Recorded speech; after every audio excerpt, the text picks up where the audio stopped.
J'adore à quel point Harrison Ford déteste le personnage d'Han Solo, mais adore le personnage d'Indiana Jones.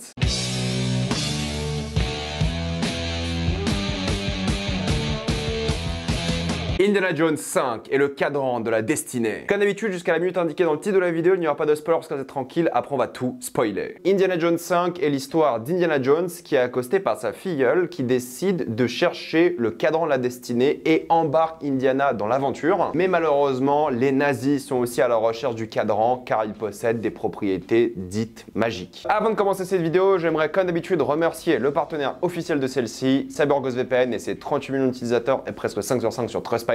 CyberGhost VPN vous permet de contourner la très restrictive chronologie des médias. En effet, des films comme Avatar 2 sont déjà dispo sur Disney+ dans tous les pays du monde, sauf en France. Et ça, c'est malheureux parce qu'en France, il faudra attendre 1 an et demi. Et c'est pareil pour des séries comme The Bear. Là, c'est pas la chronologie des médias, mais la série est déjà disponible partout dans le monde, sauf chez nous. Il faudra attendre 2 mois de plus avant de la voir. Croyez-moi, je ne vais pas attendre. De même, plein d'autres films sont pas disponibles en France, mais sont disponibles en Suisse, au Canada, en Belgique, où vous avez la VOSTFR. Et d'ailleurs, en Belgique, vous avez aussi RTBF qui diffuse, si vous l'aimez, la Formule 1 gratuitement. En plus de ça, si vous êtes un gros consommateur de YouTube, YouTube Premium, c'est essentiel aujourd'hui. Vous prenez un VPN en Argentine ou en Inde et c'est moins de 2 € par mois. Vous serez en bien plus grande sécurité avec un VPN, que ce soit sur la Wi-Fi de l'université, la bibliothèque ou de l'hôtel. Vous pouvez partager un compte avec 7 personnes au total. C'est disponible sur tous vos appareils préférés. C'est super simple d'utilisation. En quelques clics, c'est fait. Vous pouvez essayer par vous-même car vous êtes satisfait remboursé sous 45 jours et vous avez une assistance technique en français 24h7. Utilisez le lien dans la description en commentaire épinglé afin de vous abonner à CyberGhost VPN et bénéficier de 83% de réduction plus 4 mois gratuits. Foncez sur l'offre. Indiana Jones 5, le film que personne n'avait réellement demandé en soi. Nous avions déjà dit adieu à Indiana Jones avec le 4e film il y a fort longtemps. 4e film qui est évidemment très mal vu. Et je vous le dis tout de suite, le 4e film reste de loin le pire de la saga Indiana Jones.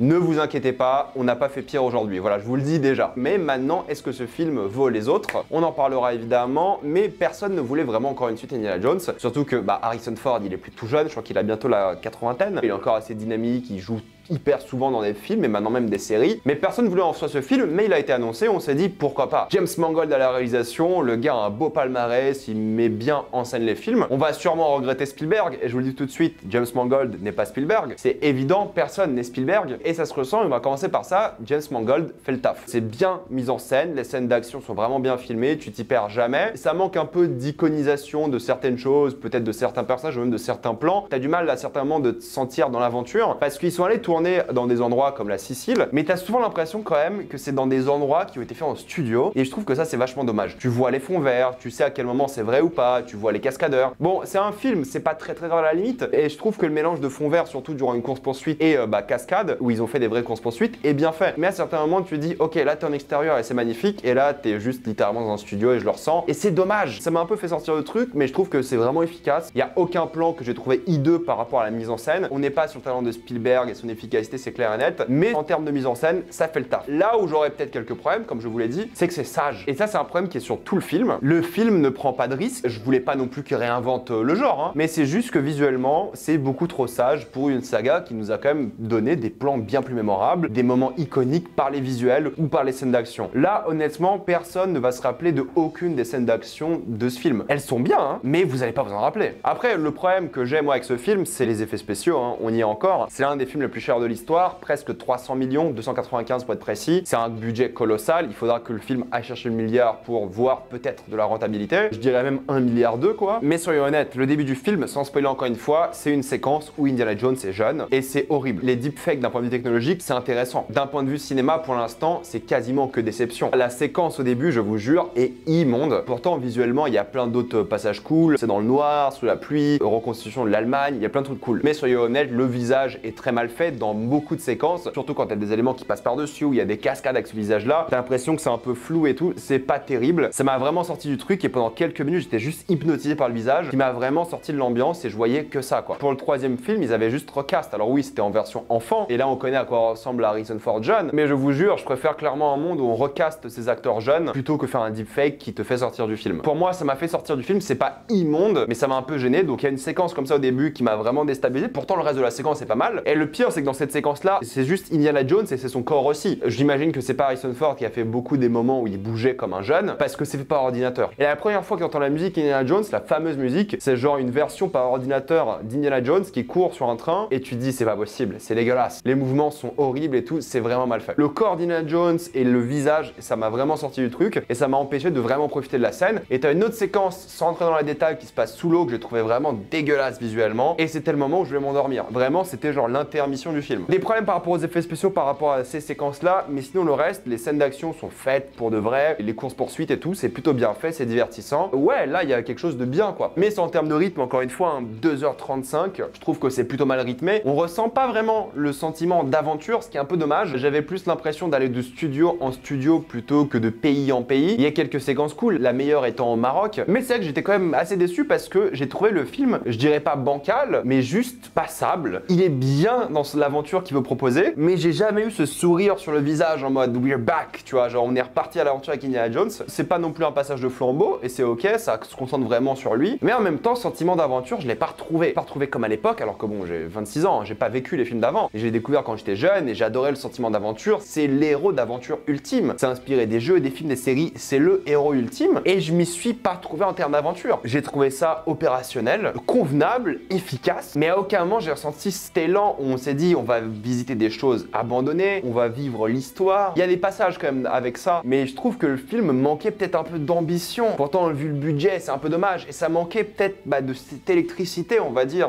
de l'aventure, qu'on trouve pas vraiment. Et du coup, j'ai jamais ce moment où je me suis dit, ni par nostalgie, ni par nouvelles choses qu'on voit à l'écran, où je me suis dit, voilà, c'est ça Indiana Jones, quoi. Ça fonctionne, mais juste, j'étais pas dedans, quoi. J'étais pas dedans autant que j'aurais aimé. Encore une fois, c'est pas en soi une critique négative par rapport au film, mais j'ai pas retrouvé la magie. Ils ont pas réussi à me remettre dedans, et ça, je trouve un peu dommage. Pourtant, je trouve que le film marche plutôt bien sur plein d'aspects différents. Le personnage d'Indiana Jones est vraiment bien développé, on en parlera en spoiler. Là, il vit plus une quête existentielle qu'autre chose. Oui, c'est cliché, le personnage de Phoebe Waller-Bridge, actrice formidable, scénariste formidable, je l'adore. C'est un peu cliché son personnage, ok d'accord, mais elle joue bien, et puis elle a une vraie bonne alchimie avec Indy, puis un troisième personnage d'ailleurs qui est interprété par un français, qui pareil joue super bien et qui crée vraiment un groupe cohérent. Mads Mikkelsen en méchant nazi, les nazis c'est juste trop bien pour des méchants de films. S'il vous plaît, ne coupez pas cette phrase et la postez sur internet, s'il vous plaît. Il y a un contexte à cette phrase. Mais c'est vrai, parce que les nazis c'est les méchants ultimes. Tu les détestes automatiquement. C'est ça qui est cool, et du coup Mads Mikkelsen tu le détestes automatiquement, et il y a quand même quelques séquences où il est pas humanisé, je dirais, mais tu comprends d'où il vient, dans le sens où c'est un nazi, mais il a aussi ce côté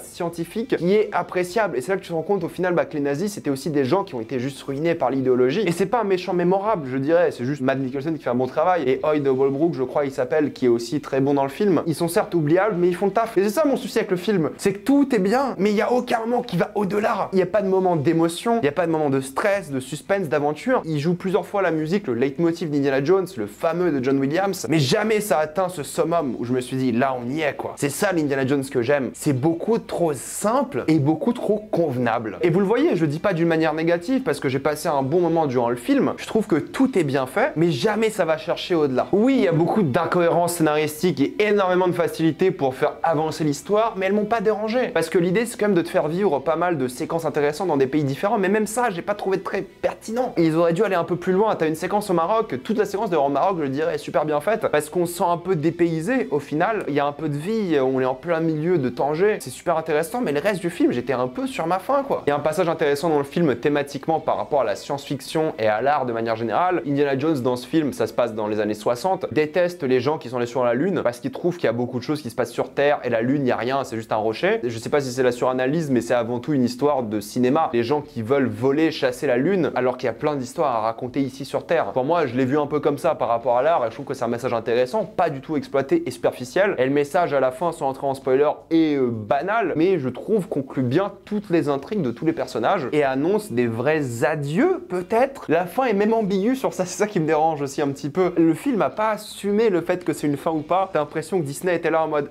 est-ce qu'on peut se laisser quand même une porte au cas où on veut faire une suite, au cas où c'est un succès. Harrison Ford a dit que c'était le dernier, mais j'ai un peu de mal avec ça. Je dis pas que ça sera forcément Harrison Ford ou quelqu'un d'autre, mais t'as l'impression que Disney ils ont pas voulu fermer la porte. Alors que je trouve qu'ils avaient la fin parfaite pour fermer cette porte définitivement de l'univers Indiana Jones. Et je parle pas que du personnage, mais je parle de l'univers. Et c'est cool aussi parce que le film a pas beaucoup de fanservice. Il y a les phrases classiques de tous les Indiana Jones, mais ça force pas dessus et ça va pas vous assommer. Et c'est pas genre Indiana Jones 2023 comme beaucoup de anti-woke avaient peur. C'est juste Indiana Jones. Ils ont pas forcé sur ça, ils ont pas forcé sur la nostalgie, sur les fanservices et les easter eggs, ça passe crème de ce point de vue-là. Pour conclure, je trouve que c'est un film qui fait bien le travail pour lequel il a été commandé, parce que soyons honnêtes, c'est une commande. On voit qu'il y avait une ambition de revenir un peu vers Indiana Jones et que les gens qui ont fait ce projet étaient investis et l'ont fait par amour. J'ai pas ressenti de vrai cynisme derrière, mais c'est vrai que ça va pas plus loin que ce qu'on a dans le film. Un film qui est bien joué, bien réalisé, quelques séquences assez moches, mais malheureusement pas assez mémorables de manière générale. Ce film, il y a aucun moment où je me suis dit ça c'est brillant, ça c'est hyper intelligent, ça c'est unique. Non, c'était comme beaucoup de blockbusters dans la moyenne. J'ai passé un bon moment devant, certes un peu long, d'accord. Je dirais même pas que c'est un bel adieu au personnage. Je trouve que c'est juste un nouvel Indiana Jones. Et ça, c'est peut-être un peu décevant. Pas tout le monde va apprécier, certaines personnes vont être déçues, surtout de la fin. Mais le film fait le travail pour lequel il a été créé. Et ça,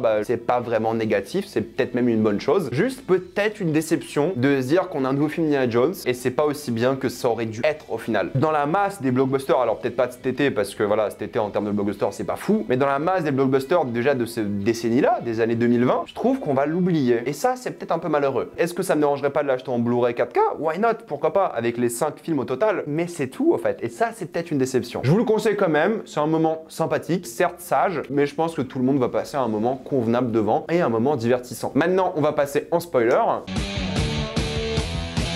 Vous l'avez vu, hein, je le dis avec sourire, je suis pas sorti déçu de la séance, je suis pas sorti énervé, j'ai passé un bon moment, mais c'est vrai que globalement, la séquence du début avec les nazis était vraiment mal faite, je vous l'ai dit. Ils ont même rajeuni Mads Mikkelsen qui revient après s'être pris un poteau à genre 50 km/h. Il a même pas de cicatrice, je crois, sur le visage, c'est juste un poteau et puis basta. Mais j'aime bien sa motivation, c'est restaurer l'ordre nazi. J'aime bien sa motivation en tant que personnage, hein, parce qu'il est détestable, pas parce que, voilà, vous avez compris. Non, parce que maintenant sur les réseaux, c'est compliqué. Vouloir retourner dans le passé et de réparer les erreurs d'Hitler, parce que c'est cohérent avec son personnage et j'aime bien sa motivation. Je mets pas de photo de Monsieur H, hein, parce que voilà, ma chaîne, j'ai envie quand même de la préserver. YouTube, c'est chaud. Du coup, ses motivations sont cool et c'est cool qu'il ait ce côté un peu nazi qui est juste trop bien pour les films, encore une fois. Les nazis, c'est juste trop bien pour un film parce que tu les détestes vraiment. Et je trouve que ses motivations étaient logiques. Il voulait devenir le Führer et ça rate évidemment à la fin, on en parlera après. Mais j'aime bien ce côté d'Indiana Jones qu'il a où il a plus personne, tout le monde l'a abandonné, ou alors, je dirais même, il a abandonné tout le monde. On parle de son passé, son fils, il est à la retraite, c'est fini. Que faire de sa vie? C'est pour ça qu'à la fin, il veut mourir même, en voyant l'histoire devant ses yeux. Mais j'aime bien justement comment son arc se finit. Il est entouré par sa famille, ses amis, et c'est ça le but de sa quête. C'est pas voir l'histoire, c'est pas mettre des choses dans des musées, c'est vivre avec sa famille. Mais c'est vrai qu'en termes d'Indiana Jones, d'aventure, la séquence principale était la séquence à Tanger qui est cool avec cette course-poursuite qui est presque interminable mais qui est vraiment bien faite. Et je trouve que vraiment ils ont géré ça. Et j'aime bien aussi les motivations du personnage de Phoebe Waller-Bridge, Wombat justement, c'est comme ça qu'elle a été prénommée, qui pense à l'argent avant tout, mais ça c'est son excuse parce qu'en vrai elle pense à son père, elle a envie de créer une relation familiale avec un jeune qu'elle a trouvé, une relation qui peut-être elle a pas eu avec son père et des choses comme ça. Et à la fin,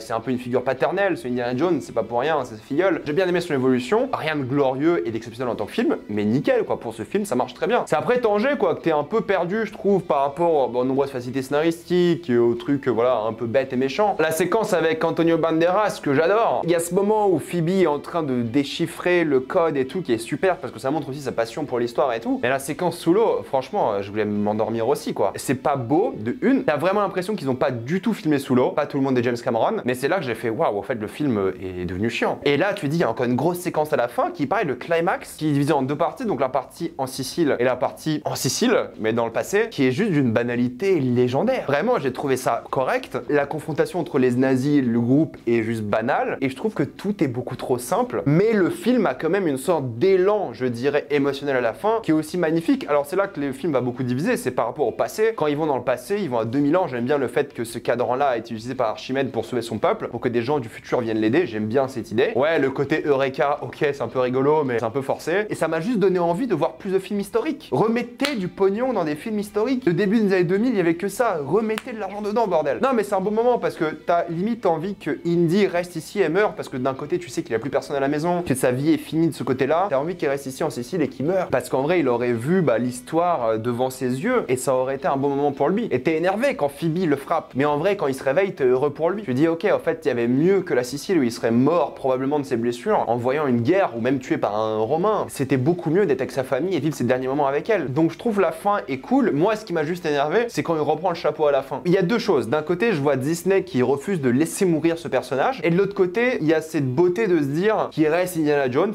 même s'il est avec sa famille et que ses aventures ne sont pas terminées. Mais c'est là que je vois un peu le cynisme. C'est que cet arrondi sur le chapeau était une fin que je trouve belle et parfaite parce que d'un côté, il abandonne pas non plus l'image. Voilà, il a quand même son chapeau ici. Il abandonne pas sa vie, c'est pas comme s'il mettait son chapeau dans un coffre et mettait le coffre sous le lit, et en même temps il était avec sa famille. Le fait de prendre le chapeau, je vois un peu le cynisme de Lucasfilm, et je suis un petit peu déçu par ça, mais alors là, c'est du chipotage. C'est juste que j'ai pas été assez ému pour le coup, et j'étais un peu déçu par le manque d'émotion. Ouais, j'ai pas passé un mauvais moment devant, quoi. C'est juste un bon film, mais basta. Et ça, c'est en soi peut-être une petite déception. Je vais m'arrêter là. Mettez-moi dans les commentaires ce que vous avez pensé d'Indiana Jones 5, le cadran de la destinée. L'avez-vous adoré ou détesté? J'ai envie d'avoir votre avis, évidemment. Comme d'habitude, pensez à vous abonner à la chaîne pour voir les prochaines vidéos.